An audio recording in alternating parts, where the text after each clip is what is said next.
privacy বিষয়টো হ'ব নালাগে কাৰণ আমি যদি জুবিন গাৰ্গ ডাঙৰীক ভাল পাওঁ তেতিয়াহ'লে প্ৰাইভেচি কৰিব নালাগে আচলতে প্ৰাইভেচি এটা চিনেমা জগতৰ কাৰণে এটা অভিশাপ যিকোনো চিনেমাই প্ৰাইভেচি হৈছে ইয়াক ৰক্ষা কৰিবৰ কাৰণে ইতিমধ্যে বহুত চৰকাৰী ব্যৱস্থা কৰিছে যদিও ভিতৰৰ পৰাই যেতিয়া প্ৰাইভেচি হৈ যায় আপুনি কেনেকৈ কি কৰিব গতিকে ইয়াৰ চ'ৰ্চটো উলিয়াবলৈ এবাৰ মই ভাবোঁ এইটো এটা ক্ৰাইম সেইকাৰণে মই নাজানো পৰিচালকে কি ব্যৱস্থা লৈছে এইটো এটা ক্ৰিমিনেল কেছো আচলতে ফিট হয়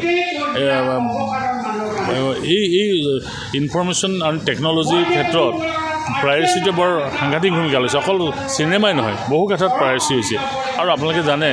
যে এই ক্ষেত্ৰটোত বিশেষকৈ পৰিচালকসকলে বেছি ভূমিকা ল'ব লাগিব ইয়াত আজিকালি এনকুৱাৰী কৰাটো বৰ ডাঙৰ কথা নহয় ইয়াত এটা এনকুৱাৰী হোৱা উচিত ক'ৰ পৰা প্ৰাইভেচি হৈছে তেওঁলোকে শাস্তি বিহা দৰকাৰ